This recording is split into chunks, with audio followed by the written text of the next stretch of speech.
Hello दोस्तों, OTC जंगली electronic work YouTube channel में आपका बहुत बहुत स्वागत है। दोस्तों, ये एक सीलिंग फैन है।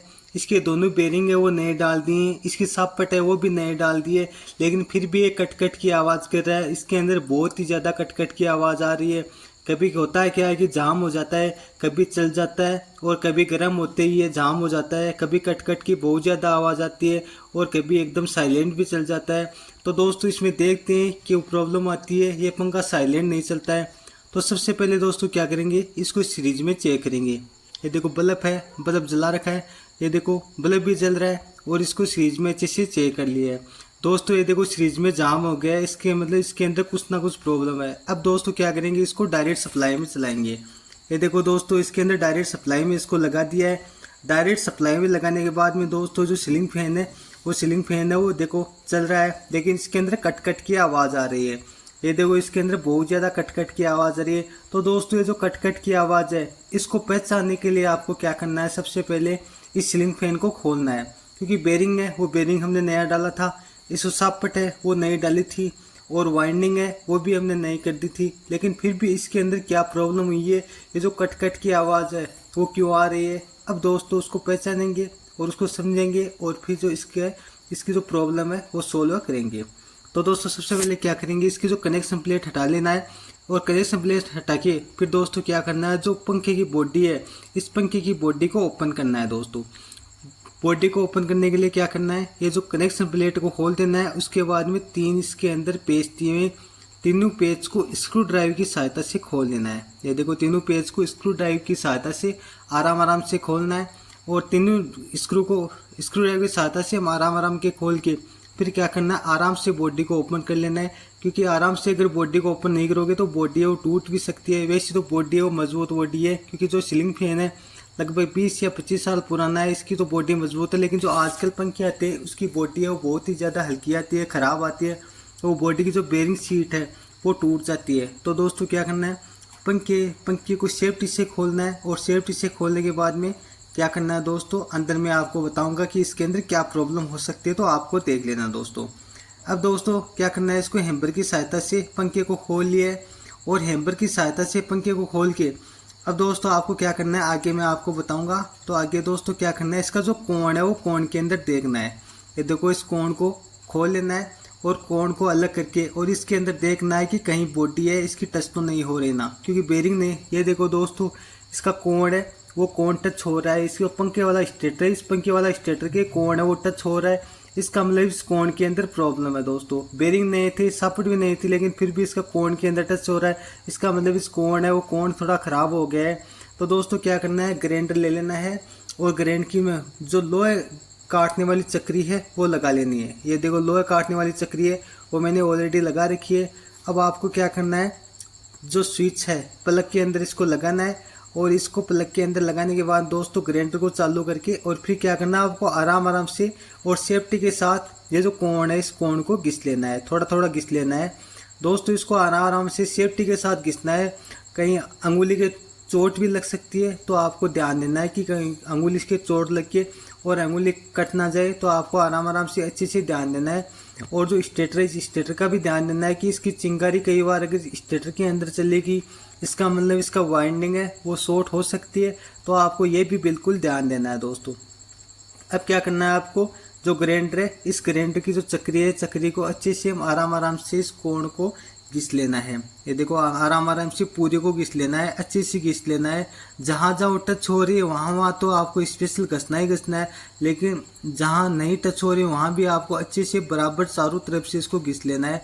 क्योंकि आराम से चारों तरफ से अगर घिस लोगे तो ये जो पंखे वाला स्टेटर है, इस स्टेटर के बिल्कुल भी कोण है वो टच नहीं होगा, और इसकी स्पीड है वो भी शानदार आएगी। क्योंकि इसके थोड़ा जंग लगा हुआ है, तो जंग की वजह से इसके जो स्टेटर है वो स्टेटर कभी भी मैग्नेट नहीं बनाता है, कम मैग्नेट बनाता है। तो कम मैग्नेट की वजह से ये जो स्पीड है, स्पीड में भी बहुत ज़्यादा प्रॉब्लम आती है। तो क्या करना है, कभी भी आप अगर पंखा वाइंडिंग कर रहे हो तो उसका जो कोण है उस कोण को अच्छे से रेजमाल की सहायता से आपको अच्छे से घिस लेना है।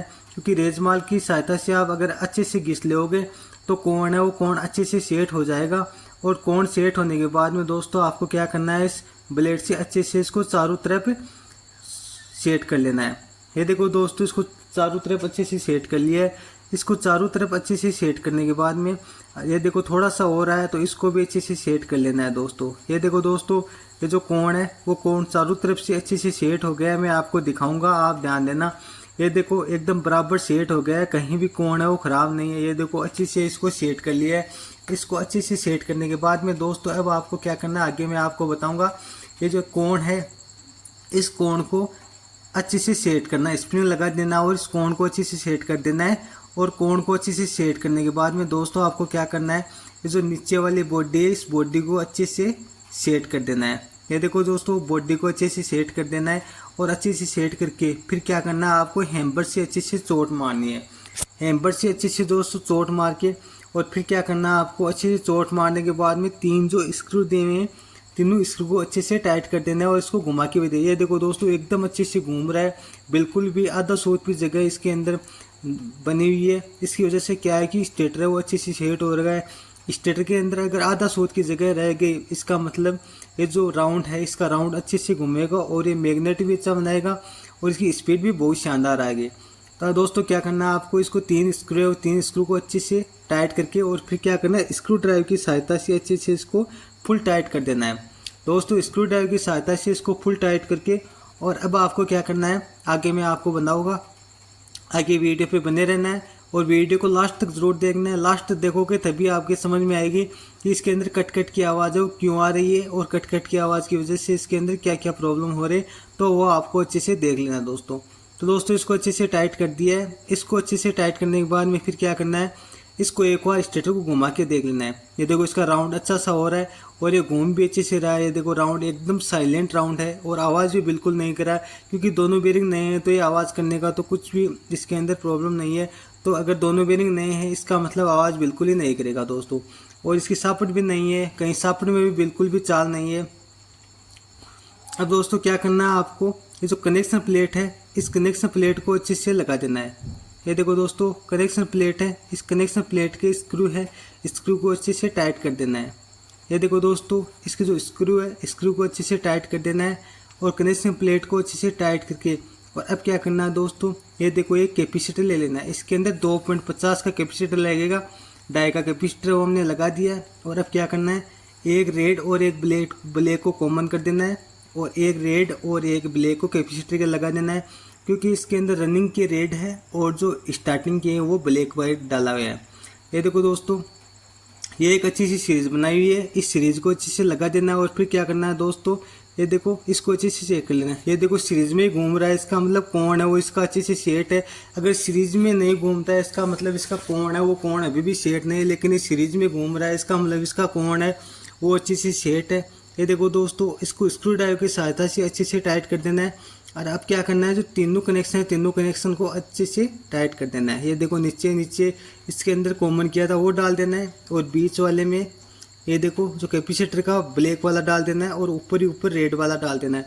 आप रेड वाला नीचे भी डाल सकते हो और रेड ब्लैक है वो ऊपर भी डाल सकते हो, जैसी आपकी इच्छा हो वैसे डाल सकते हो, लेकिन बीच में जो ब्लैक है वो ही लगाना है, क्योंकि हमने स्टार्टिंग में अंदर ब्लैक वायर वो अंदर कनेक्शन में दिया था। अब दोस्तों आपको क्या करना है, इसको अच्छे से सेट कर दिया है। अब आपको मैं इसको चेक करके बताऊंगा। तो दोस्तों सबसे पहले सीरीज में चेक करना है। तो सीरीज में चेक करने के लिए क्या करना है, आगे वाले जो स्क्रू है स्क्रू को खोल लेना है और स्क्रू को खोल के दोस्तों फिर आपको क्या करना है, इसके जो 2 ब्लैक वाले वायर है ये ब्लैक वाले वायर इसको जो सीरीज वाले वायर है उसको लगा देना है। ये जो है ये मेन सप्लाई के वायर है, मेन सप्लाई के वायर है। इसके अंदर हमेशा जो 2 खांचा बना होता है वहाँ मेन सप्लाई का वायर लगता है। आपको ये बात ध्यान दे देनी है, जो मेन सप्लाई का वायर है वो यहाँ 2 के अंदर लगा देना है। तो दोस्तों क्या करना है, आपको अच्छे से घुमा के और फिर क्या करना है, इसका मेन सप्लाई है, मेन सप्लाई के अंदर ये जो स्क्रू है स्क्रू को अच्छे से टाइट कर देना है दोस्तों। ये देखो दोस्तों स्क्रू को अच्छे से टाइट कर दिया है। और अब क्या करना है, ऊपर वाला जो है छेद है इसके अंदर भी एक पेज को टाइट कर देना है। इसको एक पेज को टाइट करने के बाद में आगे मैं आपको बताऊंगा कि आगे आपको क्या करना है। आगे भी आपको इसको स्क्रू को घुमा के और फिर क्या करना है, इसके अंदर स्क्रू ड्राइवर की सहायता से इसको अच्छे से टाइट कर देना है। ये देखो दोस्तों स्क्रू ड्राइवर की सहायता से अच्छे से टाइट करके और ये जो स्क्रू है इस स्क्रू को लगा देना है। और फिर क्या करना है, आगे मैं आपको बताऊंगा कि आगे इसको सीरीज में चेक करना है कि सीरीज में किस तरह से चेक करते हैं, वो आपको क्या करना है। तो दोस्तों क्या करना है, ये जो स्क्रू ड्राइवर लेना है और इस जो छेद के अंदर डाल लेना है। ये देखो स्क्रू ड्राइवर को छेद के अंदर डाल दिया है और छेद के अंदर डालने के बाद में अब क्या करना है, इसको सीरीज में चेक करना है। ये देखो सबसे पहले सीरीज के अंदर चेक कर लेना है। ये देखो दोस्तों सीरीज के अंदर चेक कर ले, सीरीज में अगर आराम से घूम रहा है इसका मतलब पंखा वाइंडिंग है और पंखे का जो रोटर है वो टकाटक है। ये देखो डायरेक्ट में भी अच्छे से चल रहा है, इसका मतलब पंखा है वो पंखा हमारा कोण जो है कोण को घिसने के बाद में टकाटक हो गया है। दोस्तों आपकी भी अगर कभी भी ऐसी प्रॉब्लम आए तो आपको क्या करना है, ये जो कोण है कोण को अच्छे से घिस देना है। अगर आप बेरिंग भी नया डाल दिया हो, सापट भी नया डाल दिया हो, फिर भी अगर टक टक की आवाज़ आ रही है इसका मतलब जो पंखा है पंखे का कोण है वो टच हो रहा है। तो आपको कभी भी कोण वाली प्रॉब्लम है तो आप ग्राइंडर में लोहे की चक्री डाल के और फिर क्या करना है, इसको अच्छे से घिस लेना है और पंखे को सेट कर लेना है। अब दोस्तों इसकी ऊपर वाली पाइप है, ऊपर वाली पाइप को अच्छे से लगा देना है और लगा के स्क्रू को टाइट कर देना है। दोस्तों वीडियो पसंद आए तो वीडियो को लाइक शेयर एंड सब्सक्राइब जरूर करें और साथ ही बेल आइकन को प्रेस करें ताकि आने वाला वीडियो का नोटिफिकेशन आपके पास पहुंच सके और आपकी कोई भी प्रकार की जानकारी मिस ना हो। और दोस्तों इसके अलावा और भी काफ़ी सारी वीडियो है वो अपलोड किए हुए हैं, जैसे पंखा वाइंडिंग कैसे करते हैं, मदानी की वाइंडिंग कैसे करते हैं, कूलर की वाइंडिंग कैसे करते हैं, वो हमारे यूट्यूब चैनल पर जाके देख सकते हो।